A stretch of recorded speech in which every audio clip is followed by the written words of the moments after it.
की हड़ताल के बाद अब एनएचएम कर्मचारी भी हड़ताल पर बैठे हैं। आपको जानकारी दे दें कि आज एनएचएम कर्मचारियों की हड़ताल 9वें दिन में प्रवेश कर गई। तो वहीं आपको बता दें कि अपने लिए नियमितीकरण की मांग सरकार से काफी समय से एनएचएम कर्मचारी कर रहे हैं। कर्मचारियों का कहना है कि वे पिछले 15-20 वर्षों से अपनी सेवाएं दे रहे हैं, लेकिन अभी तक वे नियमित नहीं हुए हैं, जिसकी मांग वे सरकार से कर रहे हैं, लेकिन सरकार भी अभी तक उनकी मांगों पर ध्यान नहीं दे पाई है। आपको बता दें कि प्रदेश में लगभग 18,000 के करीब एनएचएम कर्मचारी है जो कि नियमितीकरण की मांग कर रहे हैं। तो वहीं आपको बता दें कि आज भिवानी में एनएचएम कर्मचारियों ने मुख्यमंत्री की शव यात्रा भी निकाली और सरकार को चेताया कि यदि आने वाले विधानसभा चुनावों से पहले एनएचएम कर्मचारियों की मांगों पर ध्यान नहीं दिया गया तो वे विधानसभा चुनावों में इसका जवाब सरकार को जरूर देंगे। भिवानी के एनएचएम कर्मचारियों ने बताया कि भिवानी जिला के 550 के लगभग एनएचएम कर्मचारी अपने परिवार सहित धरने पर बैठ गए हैं। उनकी एक ही मुख्य मांग है कि सरकार उन्हें नियमित किए जाने की पॉलिसी में शामिल करे। कर्मचारियों ने बताया कि वे पिछले 15-20 वर्षों से विभाग में कार्य कर रहे हैं। उनके बहुत से साथियों का वेतन विसंगतियों के चलते मनरेगा मजदूरों से कम वेतन है। कुछ ब्लॉक व जिला स्तर पर काम कर रहे एनएचएम कर्मचारियों का वेतन मासिक 8,000 रुपए से भी कम है। साथ ही उन्होंने जल्द से जल्द सरकार से मांगे पूरी करने का भी आग्रह किया है। मेरा नाम अनिल है, मैं 108 एम्बुलेंस कर्मचारी हूँ। ऐसा जो सरकार है ना, जो हमारी तरफ अनदेखी कर रही है। आज हरियाणा प्रदेश में एनएचएम के 18,000 कर्मचारी 100% स्ट्राइक पर हैं, जिनमें से 550 कर्मचारी भिवानी जिले से हैं, जो अपने परिवार के साथ अपने बच्चों के साथ भी रोड पर बैठे हैं। अब सरकार ने, हरियाणा सरकार ने 9 दिन से हमारी कोई सूद नहीं ली है। उन्होंने हमें अपने बच्चों समेत रोड पर तो बैठा दिया। अगर सरकार ये चाहती है, जो हम 20-20 साल से 15-15 साल से उनकी सेवाएं कर रहे हैं, उनके स्वास्थ्य विभाग में सेवा दे रहे हैं, अब हम इस काबिल भी नहीं रहे हैं कि हम कहीं किसी और नौकरी कर सकें या मजदूरी कर सकें। हमारे पास एक ही ऑप्शन है। सरकार हमसे क्या भीख मंगवाना चाहती है?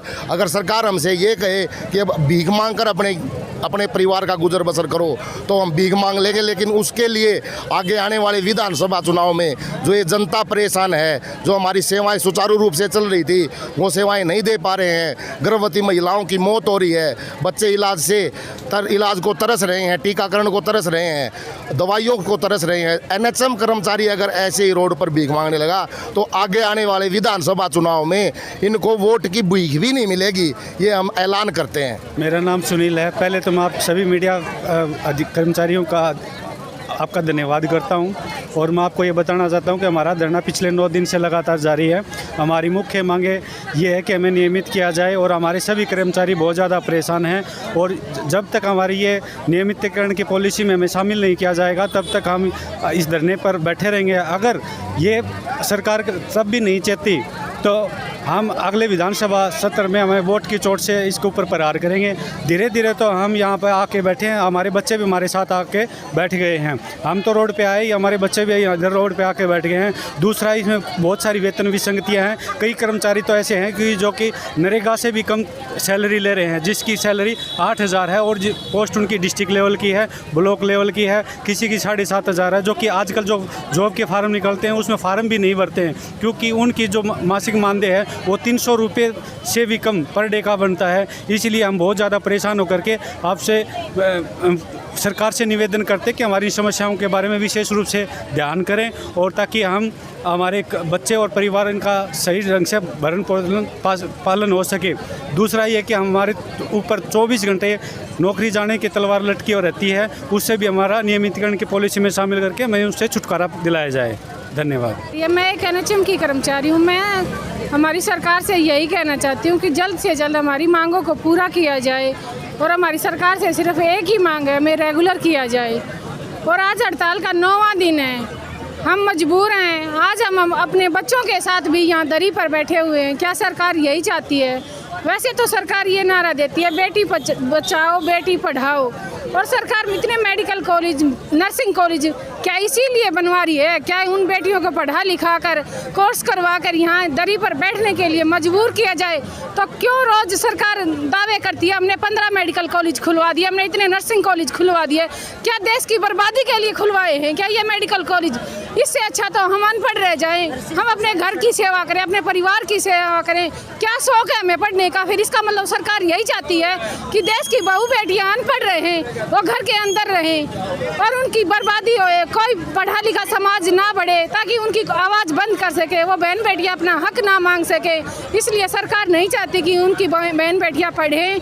इससे अच्छा थी उन नर्सिंग कॉलेजों पर ताला लगा दिया जाए जहाँ से हम पढ़ लिख कर यहाँ दरी पर बैठने के लिए मजबूर हो रही हैं।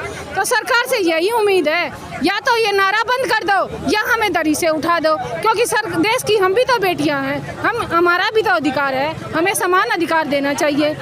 तो सरकार को सोचना चाहिए, शर्म आनी चाहिए। अपने वादे से मुकरने वाली ये सरकार पहली है।